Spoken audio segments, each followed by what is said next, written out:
Siddhartha Gautama was born a prince within the Shakya clan. His father, the king, aspired him to be the next king and to rule as he did. But, as with many sons, children don't often follow in their parents' footsteps. Siddhartha was no different, with the exception that it was foretold by the kingdom's soothsayers that he would either be a king or an ascetic. Regardless of occupation, fathers often envision their sons as being strong, capable, and fearless.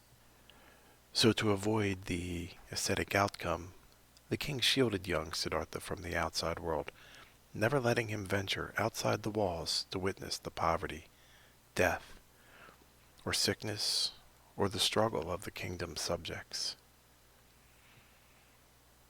On the occasion he did venture out, it was with great care and planning that his father went to shield and remove the true conditions of the people within the kingdom. However, as Siddhartha grew older, curiosity bloomed within him. He wanted to experience and witness more of the world without his father's influence or accompaniment. Siddhartha ventured out with his loyal chariot driver Channa and saw many types of people he had never seen before.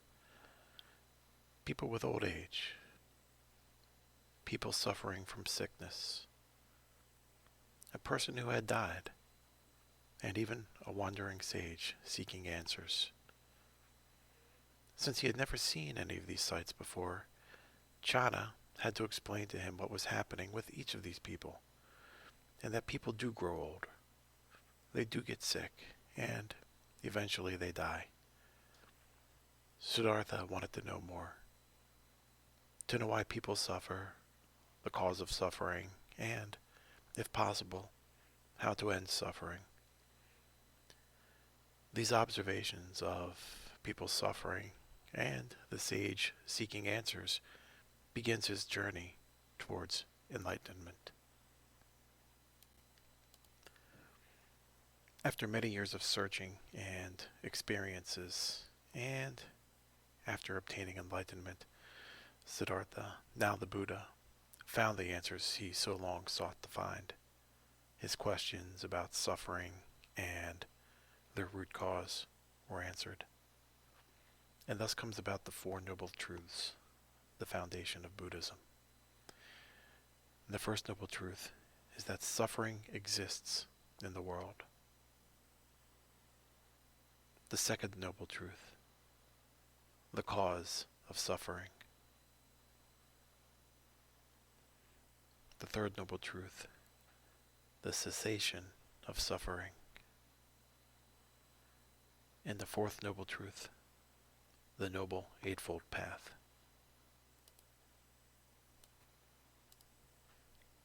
The first noble truth, suffering exists in the world.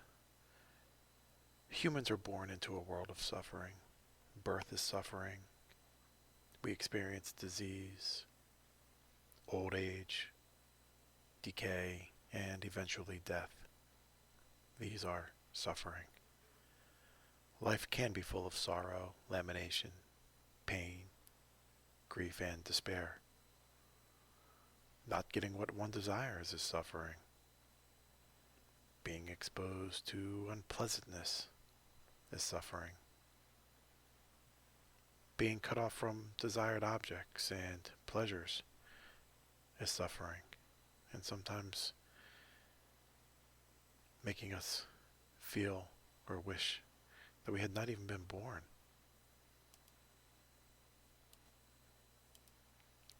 The second noble truth, the cause of suffering, which is craving or desire. The root of suffering is craving the delights and pleasures of the eyes, ears, nose, tongue, and body.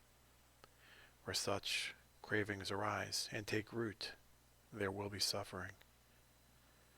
Craving for delight and pleasure of the mind also causes suffering. Craving eternal existence, higher forms of existence, continued existence, immaterial existence, and craving the continued existence of the self, all being suffering, craving the cessation of pain also brings about suffering.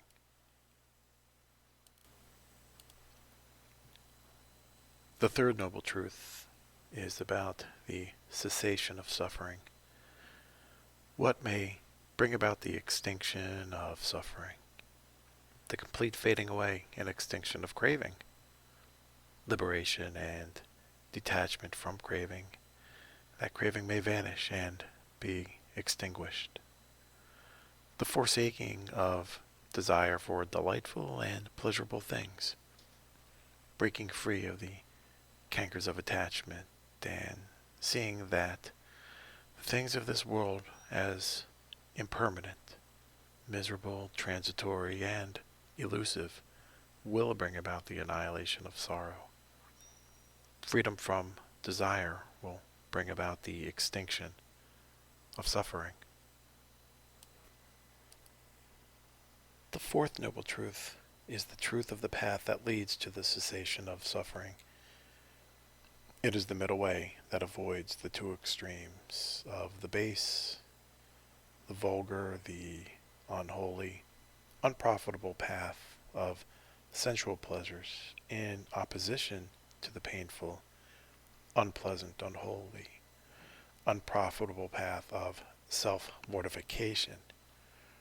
It is the middle way beyond these two extremes that leads to liberation, to peace, to discernment, to enlightenment, and nibbana. How can we use what the Buddha has taught us to lead a more harmonious and balanced life? The Four Noble Truths represent the middle way or middle path. Think about what you need versus what you want. You need air, food, water, and shelter.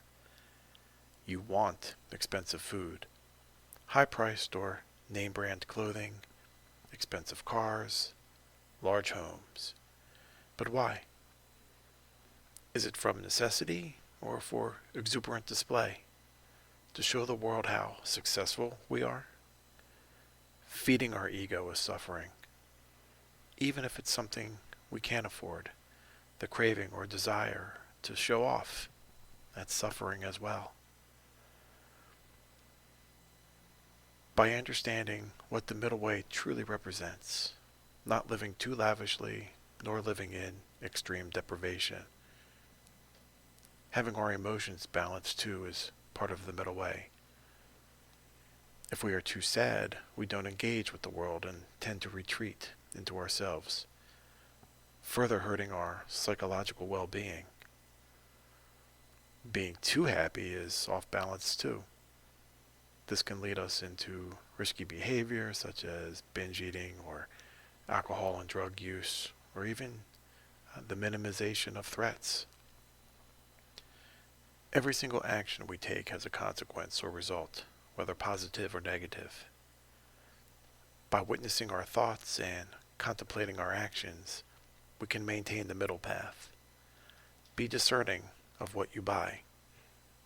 Is the purchase a necessity? How will this purchase move you towards positive development and towards enlightenment? Is it pure and wholesome, like fruit and vegetables? Or is it impure, like cigarettes, vaping, or alcohol? Take that sacred pause before you speak. Be sure to choose your words wisely, and be sure that they are kind, uplifting, and true. Yes, you can critique someone, but do so in a way that is constructive and empowering, rather than condescending or sarcastic. Be mindful of others' feelings as you would yours. The Four Noble Truths are a wonderful guide to walk a path of kindness for yourself and others. Since we know there is suffering in the world, we can do our part to minimize it. You don't need to be a world leader or Nobel Peace Prize recipient. Simple acts of kindness is all it takes.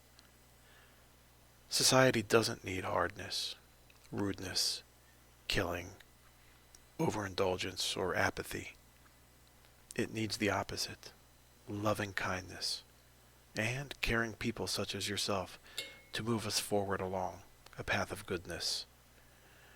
Every single person has the capacity, even the ones we deem unworthy. Be the example for them. Let them know goodness and kindness yields more fruitful results. You may very well be the reason someone changes their life for the better.